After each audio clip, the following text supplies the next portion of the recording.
Hello everyone, welcome back to my channel. This is Sipanshu. इस video में आपके साथ जो मैं डिस्कस करने जा रहा हूँ, मैं जा रहा हूँ vice travel India limited IPO के बारे में, जो कि इसकी जो अलॉटमेंट है वो 15 फैब की है और आज इसका लास्ट डे है इसकी सब्सक्रिप्शन के लिए कि आज आप डेट में आप इसे अप्लाई कर सकते हो, जो कि आज आपका लास्ट डे रहेगा। तो इस वीडियो में बेसिकली हम समझेंगे कि आपको इस आईपीओ में अप्लाई करना चाहिए या नहीं करना चाहिए, इसका ग्रे मार्केट प्रीमियम क्या चल रहा है और इस कंपनी के फाइनेंशियल क्या है, और अगर आपको अलॉटमेंट मिल जाती है और अगर आप अप्लाई करते हो तो आपको कितना प्रॉफिट हो सकता है।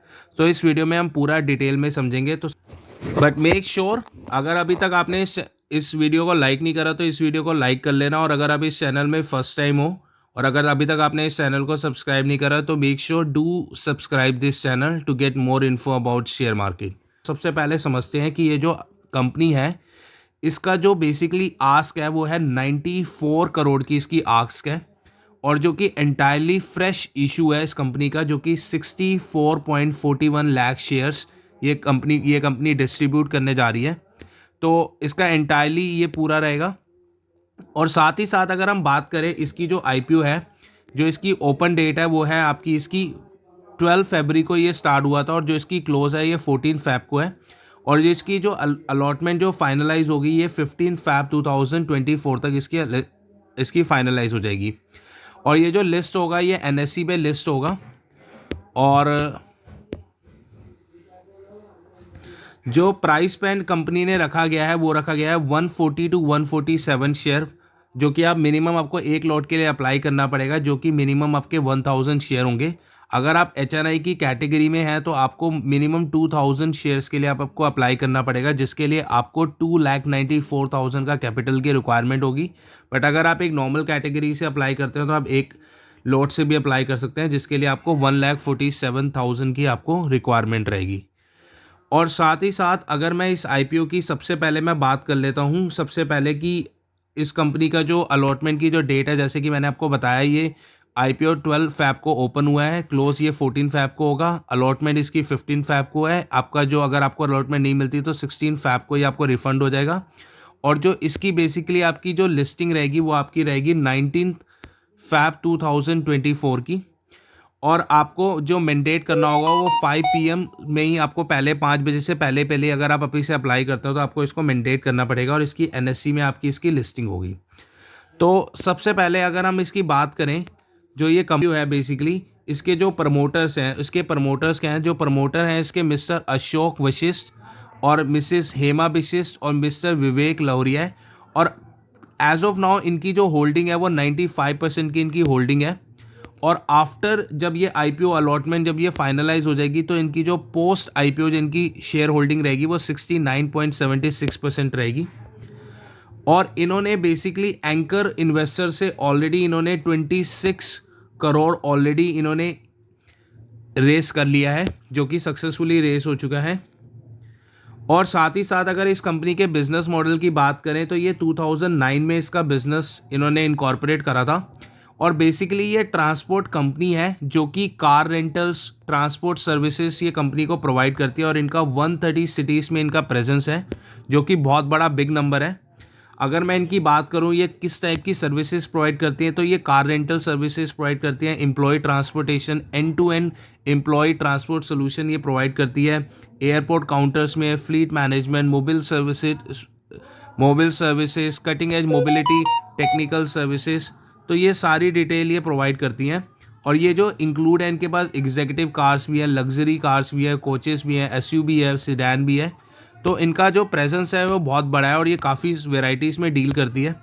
और साथ ही साथ अगर आप इसमें देखोगे इनकी जो प्रेजेंस है वो आपकी मुंबई में है, दिल्ली में है, हैदराबाद में है, बैंगलोर में है, चेन्नई में है, चंडीगढ़ में है, अहमदाबाद में है। और इनके जो क्लाइंट है बेसिकली वो नोकिया है, इंडिग्रिड है, अमेजोन है, माइक्रोसॉफ्ट है, टेस्को है, वेदांता है, इंडिगो है, अमेरिकन एक्सप्रेस है, रिनॉल्ट है। सो काफ़ी सारी कंपनीज के क्लाइंट है, तो इसका जो पोर्टफोलियो है बेसिकली डाइवर्सिफाइड है। और अगर हम इसके एम्प्लॉयज़ की बात करें तो इसके 784 employ as of now working है। और साथ ही साथ अगर हम इस कंपनी के एसेट्स की बात करें तो 31 मार्च 2021 में जो इस कंपनी ने एसेट रिपोर्ट करे थे वो करे थे, बेसिकली ये फिगर जो मैं आपको शो कर रहा हूँ ये लैक्स में कर रहा हूँ, तो ये 5271 लाख इन्होंने एसेट रिपोर्ट करे थे। और अगर आप देखोगे तो ईयर ऑन ईयर इसके जो एसेट्स हैं वो इंक्रीज़ हो रहे हैं। पहले इसके 5,271 लाख थे, फिर इसके 6,000 हुए, फिर इसके 12,161 हुए एंड देन 13,427। तो एसेट्स तो इसके बेसिकली इसके और लाइक एवरी ईयर इसके इंक्रीज़ हो रहे हैं, जो कि एक गुड नंबर है। साथ ही साथ अगर हम इसके रेवेन्यू की बात करें तो रेवेन्यू में अगर आप देखोगे ना तो 31 मार्च 2021 में इसका 4,405 का रेवेन्यू था, फिर इसका 8,970 का, फिर इसका 24,000 का हुआ एंड फिर इसका 19,000 का हुआ। तो एज पर दी रेवेन्यू अभी जो जो लास्ट ईयर में इसका रेवेन्यू है वो थोड़ा सा डिप हुआ है, बट एज यू नो इसमें कोई बहुत बड़ा डिप नहीं हुआ, क्योंकि 24,000 इन्होंने 2023 में करा था, फिर इसका 30 सितंबर 2023 में, ये बेसिकली 6 मंथ का है। अगर आप इसको देख रहे हो कि ये कम है, ये कम नहीं है, ये क्योंकि 6 मंथ का डेटा है। तो 6 मंथ के डेटा में अगर आप देखोगे तो ये बहुत अच्छा परफॉर्म कर रहा है। रेवेन्यू वाइज भी ये कंपनी अपना ग्रो कर रही है। साथ ही साथ अगर मैं प्रॉफिट आफ्टर टैक्स की बात करूं तो इनका प्रॉफिट आफ्टर टैक्स 31 मार्च 2021 को 172 लाख था, फिर 377, फिर 1029, फिर 113, राइट। तो अगर आप इसका ये देखोगे ना, ये वाला डेटा जो 31 मार्च से 2023 से 30 सितंबर 2023 का है, इसमें 6 मंथ के अंदर इन्होंने 1,132 लाख का इन्होंने ऑलरेडी प्रॉफिट कर लिया है। अभी 6 मंथ ही हुए हैं और आगे वाले 6 मंथ में ये बहुत अच्छा परफॉर्म कर सकती है। साथ ही साथ अगर इसकी नेटवर्थ की बात करो तो इसकी नेटवर्थ 31 मार्च 2021 में 2,454 थे, फिर 2,832 हुआ, फिर 4,061, 5,191। रिजर्व एंड सरप्लस की भी बात करो तो इसकी 2,159, 2,537, 3,745, 3,457। तो ये आपका लाख में सारा मैं आपको डिटेल बता रहा हूँ। और इसकी टोटल बोरिंग्स जो है वो 56.59 है। तो इसकी साथ साथ इसकी बोरिंग भी इंक्रीज हुई है, क्योंकि कंपनी में भी बिजनेस एक्सपेंड कर रही है तो इसलिए इंक्रीज हो रही है। तो थोड़ा सा मुझे ना इसकी बोरिंग पे डाउट है, क्योंकि बोरिंग्स बहुत ज़्यादा इस कर रही है। क्योंकि क्या होता है जब कंपनी की बोरिंग्स बढ़ती है ना तो इसको इंटरेस्ट भी पे करना पड़ता है। तो थोड़ा सा मैं इस बोरिंग के लिए मैं थोड़ा सा नेगेटिव रहूँगा। बट लेट्स इसके की परफॉर्मेंस इंडिकेटर को भी देख लेते हैं। अगर मैं इसके की परफॉर्मेंस इंडिकेटर की बात करूँ तो रिटर्न ऑन इक्विटी तो 29.79%, जो कि बहुत बड़ा नंबर है। Return on capital employed 22.90, debt to equity ratio 0.65। So as per the asset, जो मैं आपको बोरिंग की बात कर रहा था, डेट टू इक्विटी रेशियो अगर 1 से आइडियली कम होता है ना तो कंपनी एक अच्छी रहती है। तो 0.65 का इसका डेट टू इक्विटी रेशियो, जो कि गुड नंबर है। रिटर्न ऑन नेटवर्थ इसका 25.28% है, जो भी ये भी अच्छा है। प्राइस टू बुक वैल्यू इसका 6.28 है। थोड़ा सा प्राइस इसका ज़्यादा है, मुझे ओवर प्राइस लग रहा है। बट अगर मैं ईपीएस की बात करूं तो इसका ईपीएस 9.52 हो जाएगा आफ्टर पोस्ट आईपीओ। और पीई रेशियो की बात करूं तो 15.45। तो थोड़ा सा मुझे ओवर वैल्यूड लग रहा है। But as let me will also check the grey market premium की वो कैसे परफॉर्म कर रही है। सबसे पहले देख लेते हैं कि जो इस कंपनी के जो ऑब्जेक्टिव है वो क्या है। ये बेसिकली जो फंड रेज कर रही है, तो पहला इन्होंने रीज़न दिया है कि to meet working capital requirement, general corporate purposes and to meet the issue expenses. तो इनके इशू अपने कर रही है, तो पर्पस तो इनका सही है। अगर मैं साथ की साथ बात करूं कि इसकी कंपनी की अभी डिमांड क्या चल रही है, कि इसके लिए अप्लाई कर भी रहे हैं नहीं कर रहे, तो अगर आप देखोगे ना ये 43.34 टाइम्स ऑन 14 फैब तक ये अभी अप्लाई हो चुका है। मतलब कि डिमांड तो बहुत ज़्यादा है। अगर मैं बात करूं रिटेल कैटेगरी में, इन्होंने 49.73% टाइम ये ऑलरेडी सब्सक्रिप्शन आ चुके हैं। क्यूआईबी कैटेगरी में अगर बात करूं तो 8.75 है। अगर मैं इसकी बात करूं एनआईआई कैटेगरी में 76.92। तो इसकी डिमांड बहुत ज़्यादा है। तो when you see the demand is very high, that means कि जब एनआईए इंस्टीट्यूशन वगैरह इन्वेस्ट करते हैं तो इनके पास ना पूरा फाइनेंशियल होता है। तब जब ये ज़्यादा इन्वेस्ट कर रहे हैं ना तो चांसेस होते हैं कि कंपनी बहुत अच्छा परफॉर्म कर रही है। साथ ही साथ मैं इसका ग्रे मार्केट प्रीमियम भी देख लेते हैं।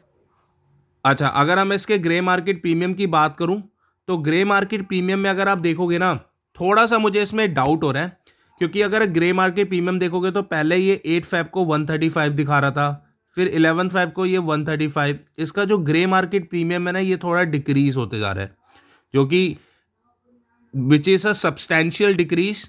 तो थोड़ा सा मुझे ग्रे मार्केट प्रीमियम, क्योंकि ग्रे मार्केट प्रीमियम बढ़े और साथ ही साथ कंपनी की डिमांड बढ़े, इसका सब्सक्रिप्शन बढ़े, तो उस सिनेरियो पे तो पॉजिटिव होता है। बट जब ग्रे मार्केट प्रीमियम कम होता है ना तो मुझे थोड़ा सा डाउट होता है कि भाई इसके जो लिस्टिंग गेन के चांसेस क्या है। बट ओवरऑल अगर मैं बात करूं एज ऑफ नाउ, अगर 80% भी ग्रे मार्केट प्रीमियम चल रहा है तो 54% इसके एक्सपेक्टेड रिटर्न है अगर आपको अलॉटमेंट मिल जाती है. So that's what's gonna be there. But I would say कि थोड़ा सा आपको ना इस आईपीओ के लिए थोड़ा सा कोशियस रहना चाहिए, क्योंकि ग्रे मार्केट प्रीमियम गिरा है. बट अगर आप फिर भी इसको अप्लाई करना चाहते हो तो आप एक 1 नोट के लिए अप्लाई कर सकते हो, क्योंकि मेरे को बहुत ज़्यादा चांसेस है कि इसमें आपको लिस्टिंग गेन तो होगा ही होगा, क्योंकि 54% अगर आईपीओ का थोड़ा सा ग्रे मार्केट प्रीमियम और भी गिरता है तो भी 30 to 40%, which is a good number. But ये भी हो सकता है कि इसके ग्रे मार्केट प्रीमियम बढ़ जाए. अगर बढ़ेंगे तो फिर आपको पता ही है कि इसके चांसेस हैं कि आपको लिस्टिंग गेन में बहुत ज़्यादा प्रॉफिट हो. सो that's all for my side. और अगर अभी तक आप, but make sure before you proceed for anything, आप इस आईपीओ में अप्लाई करो या ना करो, तो आपको मेक श्योर अपनी स्टडी पहले करो और उसके बेसिस पे आप अपना आईपीओ पे अप्लाई करो. और अगर अभी तक आपने इस वीडियो को लाइक नहीं करा और इस चैनल को सब्सक्राइब नहीं करा, फर्स्ट टाइम हो, तो मेक श्योर इस चैनल को सब्सक्राइब कर लेना, क्योंकि आपको डेली बेसिस पे आपको शेयर मार्केट से रिलेटेड आईपीओ स्टॉक्स आपको डेली अपडेट मिलती रहती है, and that will help you to increase your knowledge. So that's all from my side, and I will see you in the next upcoming video. Thank you.